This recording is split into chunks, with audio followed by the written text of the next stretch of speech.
NexusNaomi did an opinion piece called Multiplayer FPS Games Have Changed. Let's check it out.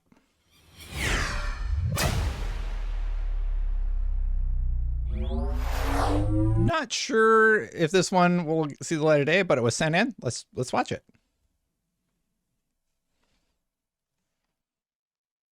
Halo 2 is so good. I really miss Halo 2.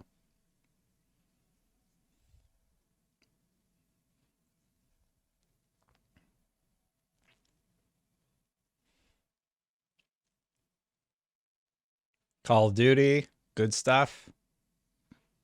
I want to start off this video by saying that I understand this is not a new conversation. It's a whole genre of videos on YouTube now. Is gaming dying? Old shooters are dying. Isn't that the one I'm watching? Somebody recommended old shooters are dying. And this topic can be found all over the internet. Gaming is dying. Games aren't fun anymore. Modern gaming is terrible. This content does tend to get a bit stale after a while, but I think it's a symptom of a real problem. In my opinion, I don't know if games have gotten strictly worse, but everything surrounding them certainly has. Well, I think some things surrounding games have gotten worse. I think a lot of the microtransactions and such have gotten worse, but it's because everybody just buys them. Nobody stopped buying microtransactions, and that's the only way that those are ever going to go away. If we all collectively just said, yeah, we're not going to spend money on that stuff anymore, then they would leave. But you can't really complain about it because they're funding full studios basically at this point.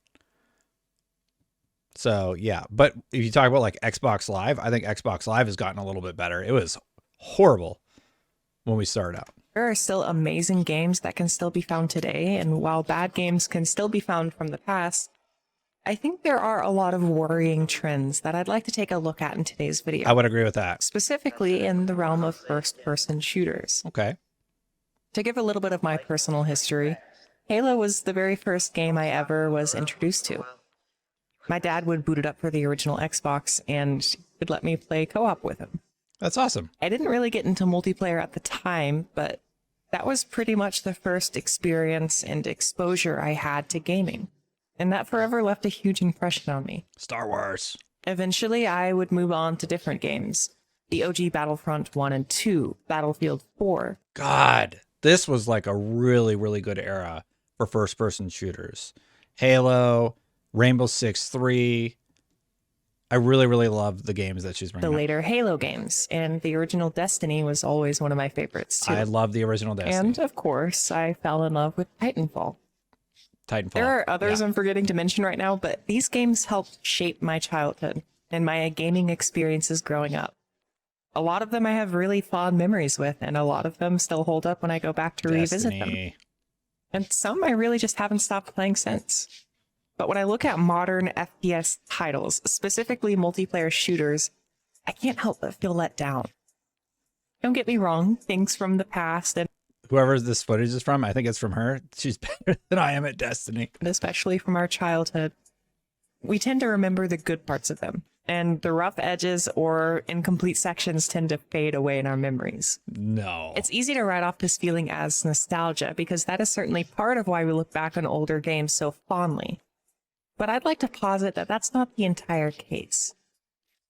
Now, before I bog down this video just talking about my feelings, I'd like to give some specific examples and lay out some key points on why I think first-person shooters have changed. Yeah, I don't know what it was. There was something really pure about a lot of the first-person shooters that she's showing right now. And I think the last time I really connected with an FPS was PUBG. I don't know why, but I just got super hooked on PUBG. I think Warzone, for a lot of people, really enjoyed that. Did you show Gears? I don't think so. There are some easy ones to point out, like how games across all genres today are oversaturated. But I believe that goes hand in hand with the fact that there really isn't a whole lot of innovation anymore. The safest way to guarantee your game will be successful is if you follow popular trends and subgenres in gaming. I think that's just Following popular trends, like if people like stuff and you iterate on it in an interesting way, then I think that's okay. Maybe the problem with the first-person shooter genre is there's not much more innovation left to do. They've kind of solved the mystery of pacing and such. So you've kind of been playing the same style of shooter for a really, really long time. Like Halo Infinite, a game I really like. It has a lot of the stuff that Halo 3 had or Halo 2 had. They've kind of adjusted the pacing. But yeah. And games like PUBG and Call of Duty Mobile are still huge everywhere. And the mobile market's like expanding massively. We all know that the Battle Royale subgenre exploded over the past couple years. And we did get some good Battle Royale games. But a lot of games are shifting or did shift to that style. And I think the FPS genre suffered for it. Call of Duty Warzone, Apex with the Titanfall series, Fortnite, PUBG, and there are others, I'm sure. It's looking like the next trend is going to be extraction shooters. Seeing the extraction shooters, I think, came and went, right? I feel like that's done. No, I mean, like, she's referencing, I can't remember the name of the game, Escape from Tarkov, right? But I don't think that's going to become like a trend. Not the way that Battle Royales did. Popularity of Tarkov, Hunt Showdown, and with upcoming games such as Exoborn and Marathon. Don't get me wrong, I'm not saying that all games have always been innovative in everything they do, but it used to be far more of a focus in the gaming industry, especially when multiplayer gaming was much more new in the early 2000s to 2010s. Another complaint I hear a lot these days is that games are too competitive or not casual friendly. While this is probably the gaming landscape itself changing. Yeah, I think just more people play games nowadays, right? I think that more and more people are gaming every day. So I don't think that's so much about anything like that. But yeah, the picture being painted, I'm not sure that I agree necessarily with it. The people who play games and why we play games, a lot of it has to do with how games are designed, specifically with skill-based matchmaking. Skill-based matchmaking is not a new thing at all in games. I hate it. Call of Duty 4, Modern Warfare, the original one, even had skill-based matchmaking back in 2007, which, by the way, can you believe that that was approaching 17 years ago? Yeah, I'm old. I got it. These systems, these algorithms were very rudimentary. Up until the mid to late 2010s, around 2016, 2017, games really didn't have consistent skill-based matchmaking. Nowadays, they do. To a lot of people, the idea of skill-based matchmaking sounds good. Who wouldn't want to play in? But the problem is, once you're established, it's just a sweat fest every time you play it. So you never have matches where like you just stomp the other team. It's always like a battle of attrition. Who can stick with it the longest? And that gets a little bit tiring. In lobbies with others around their skill level. Well, a lot of people, as it turns out. Casual matches are kind of disappearing, with a push for each lobby you play in being competitive. Yeah. Since SBMM is dynamic, players often find games where they are overmatched, and queue times suffer as lobbies are no longer created based on region, which also impacts ping and server performance. Do you remember booting up your favorite shooter, finding a lobby with a lot of fun people, and then rolling over to the next map with the same people after each match? Jesus. That was a mouthful.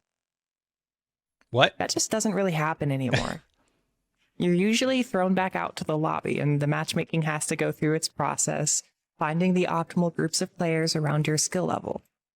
Oftentimes, there are a lot of sacrifices that are made to get there.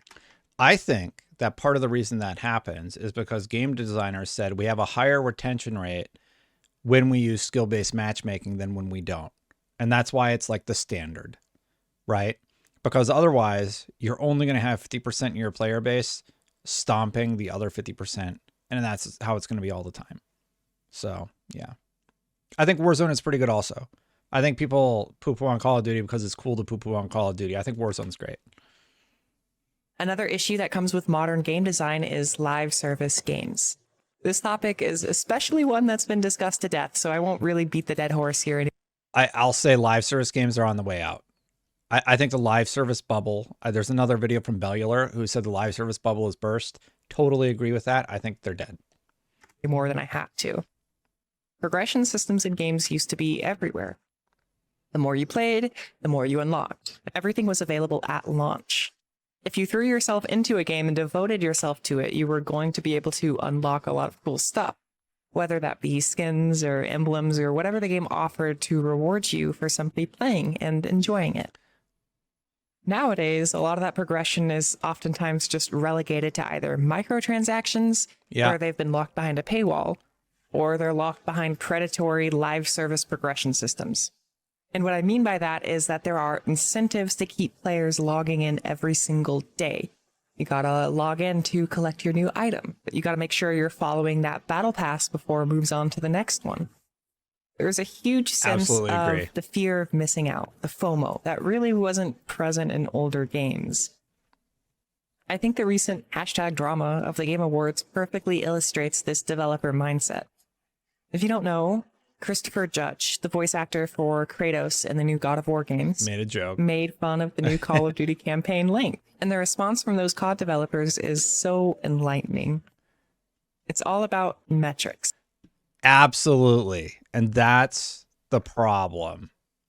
Funny, but yeah, the metrics that COD absolutely destroys all the God of War games, probably combined, to be honest, in is also equally laughable, if not more. Imagine having short user engagement once your game is consumed. Can't relate. So these were COD developers responding to the Christopher Judge joke. But the thing is, they're in a environment that reinforces that it's more important to have repeated user engagement, because those users become consumers. They buy that next thing. The entire industry, I feel like, is built on a house of cards right now, because when that live service bubble bursts, when people smarten up and stop buying the microtransactions, if that ever happens, everyone's going to feel that pinch. It's going to be hugely problematic for a lot of people. And maybe she's going to get to it here in a second, but it's a problem. It's all about keeping players online as long as they can. Yeah. Even if player experience or fun takes a backseat in that process. I think I should mention that these tweets have since been deleted, but I really because don't everybody think got it's mad. Just because of a change in heart or a change in design philosophy, and instead was just a response to all the backlash they received. Even modern FPS games that are heralded as good still suffer a lot from modern design philosophy. Halo Infinite has been receiving a lot of praise for how good it is, or I should say how good it is now. Yep. The game launched 2 years ago and is just now finally getting to the point where players are overall satisfied with it. Even then, there are so many microtransactions and, of course, battle passes. I want to say something about Halo Infinite. I don't think Halo Infinite was ever as bad as people made it out to be. I think the core gameplay systems were working quite well. There were some issues with networking, however, that were adjusted and corrected, and Halo Infinite Season 5 is really good. Also, on Halo Infinite's microtransactions, they're kind of hard to find. Like, Halo Infinite doesn't do a great job of putting their store front and center, to their own detriment. I have to imagine they're losing money. Like, I would say, hey, look, if you're going to put microtransactions in your game, at least make me be able to find your store a little bit easier. So that's a little bit ridiculous. But anyway, Halo Infinite massively improved. I'm going to play some Halo Infinite later, I think. So what's the solution? Well, for me personally, I often choose to play older games. I still play new ones, but more often than not, I'm still on those older titles. I'm playing Path of Exile right now. I play Titanfall 1 and 2 religiously and revisit the older Battlefield or Halo games from time to time. This is the easy answer, but there's a problem. Titles like all of the old COD games still have their servers online, but they're extremely unprotected, and it's not uncommon for PC players of those games to deal with dangerous malware and security breaches that allow hackers to gain control of your PC. Xbox just fixed that. Even if the servers still worked flawlessly, these games and Titanfall will 2 not be around forever. Just got a huge update that Even improves if there is just a small but dedicated player base, the game's servers will eventually be taken offline. Just a few days ago, Not Call of Duty. A lot of old EA titles were permanently shut down. This will happen to all games with multiplayer components.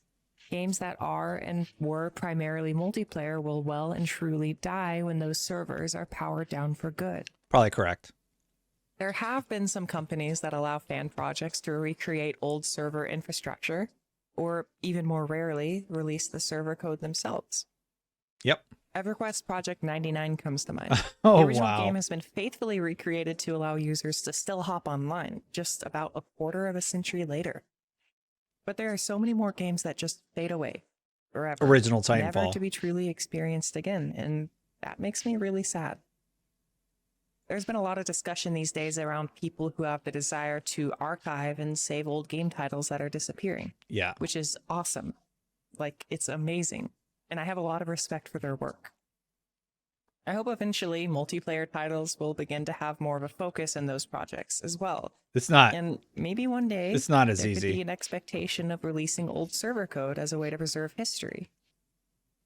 Until the day comes, though, when my favorite games are taken offline for good, you can still find me in those old lobbies, still enjoying myself. That's good. That's smart. And if things never seem to get better with the games industry, well, it's a dark future to envision. One where AAA studios do away with complete all-in-one packages for games and instead entirely embrace the live service model for all future projects. Here's the thing. I don't think the games industry, it's not quite as dark as she's making it out to be in this particular segment, but I do think things are going to change. There's a lot of first-person shooter games. If you want to play newer first-person shooters, they're just being made by smaller developers these days, right? I think, what was it, Splitgate, not that long ago, came out and everybody loved it. So there are games like that that come around every once in a while, and they sort of give you that fix that you've been looking for. So I don't necessarily agree that it's as dark, but we are going through a reset point. I do think we see more layoffs in 2024. Things are going to change quite drastically in the landscape over the next 5 years, in my opinion. And we're kind of right at that cusp right now. Everybody's adjusting. But I think there will always be indie games to fill some of those gaps. She literally said it. I shouldn't have paused right there. A lot of Battlefield players have found joy in BattleBit Remastered. Yeah. And I do think that smaller developers will begin to tackle genre niches that previously have really only been fulfilled by larger studios. Whoops. Especially as game design software continues to become cheaper and more accessible to the everyday person. Support the games you love. And support the games that put fun and player enjoyment first and foremost. Support their developers. And don't be afraid to let your voice be heard. Yeah. Sometimes when I look around at the current state of the gaming genre or the gaming industry, I do get discouraged. I hear that. But I don't think things will stay like this forever. At least, I hope not. It won't. If you made it to the end of this video, then thank you. I hope you enjoyed it. Go check out the full video. If you'd like to see more of my stuff in the future, and take care of yourselves. Happy gaming. That's a pretty good video essay. Now, somebody had sent that in. I'll link to it in the comments like I always do. But I don't think things are as dire. I do think things are going to change. I think something like Baldur's Gate 3 coming around is going to shake up everybody a little bit and be like, you know, maybe we don't need to worry about player retention. Maybe if we just make a great product, we can have higher player retention, and we don't need to worry so much about how we're structuring our business models currently. Good video. Thanks for sending it in. Thank you so much for watching. Hit that subscribe button, hit that bell. If you've watched this far, I really do appreciate you watching. Thank you to the members who support this channel. Hit that join button if you want to support this channel by becoming a member right now. The button is usually at the bottom of the screen. There it was whenever I made this overlay. And check out my previous reacts right there. I'll see you for the next one. Bye for now, everybody.